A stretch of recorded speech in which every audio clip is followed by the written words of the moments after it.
Iba talaga yung kapag malawak yung garden kasi marami kang nagagawa, marami kang naitatanim.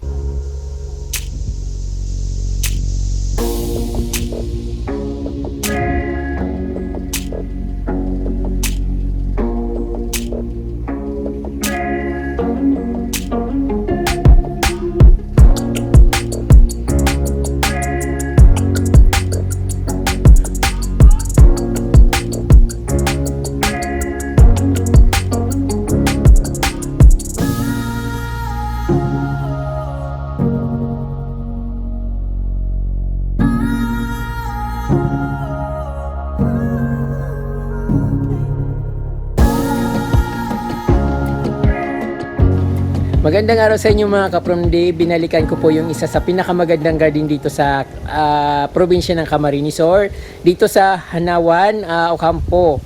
So, madalas ko naman itong nasa isip, kaya lang siyempre napakalayo ng lugar na ito. I-update ko po kayo kung anong itsura niya ngayon, pero siyempre maganda pa rin at ganun pa rin yung itsura. Hindi ko lang alam kung anong nadagdag kasi hindi pa ako umiikot-ikot sa garden. Lakas ng motor. Dito nga lang ako sa harap ng bahay dahil open yung kanilang garden at diretso lang sa highway. Kitang-kita naman sa highway kung gaano kaganda talaga yung garden nila. So, ayan ka-From Day, gusto ko kung i-update kayo dito sa isa sa pinakamagandang garden dito sa probinsya ng Camarines Sur. Let's go!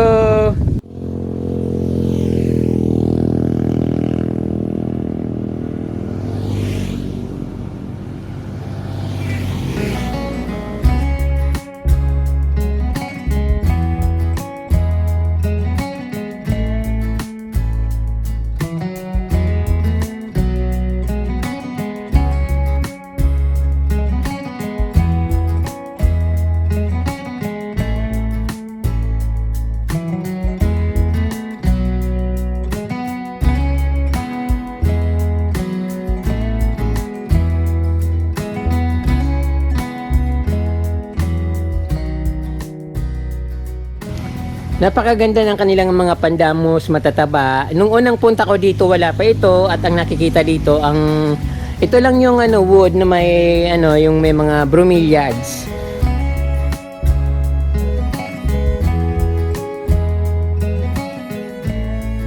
Iba talaga yung kapag malawak yung garden kasi marami kang nagagawa, marami kang naitatanim at nagagawa mo kung anong style ng garden landscape ng iyong garden.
So, ayun ka from yung mga bago dito, lumaki yung mga pandamos na plants. Tapos nawala yung dahon ng parang balitin na puno.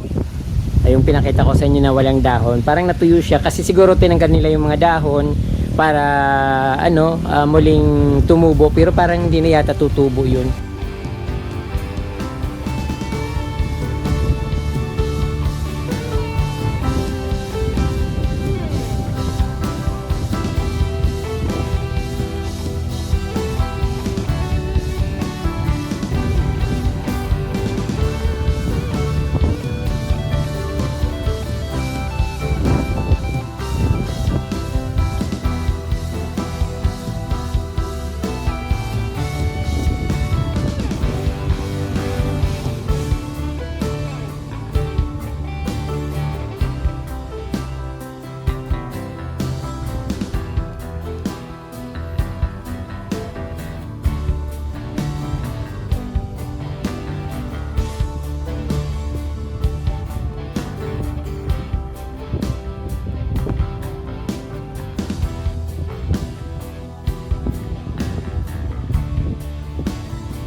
So, ayan po mga ka-PROMD, nakita nyo po yung pinakamagandang garden dito sa aming probinsya. Napakalinis pa rin at yun wala namang pinagbago.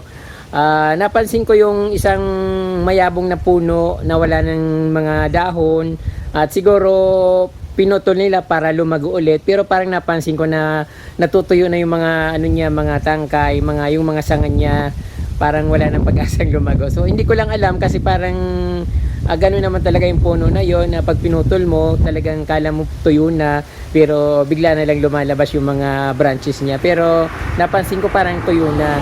Saka yung mga pandanus plants, marami na matataas at malalaki. So the rest wala naman na dagdag, pero yung damo niya, yung grass, napakaganda, super green at napakalinis pa rin. Ayan po mga ka-PROMD, marami po salamat sa inyong panunood at huwag niyo pong kalimutan mag-subscribe at pindutin po yung notification bell para updated po kayo sa aking mga bagong post na videos. Muchas gracias and Diyos mabalos. Bye!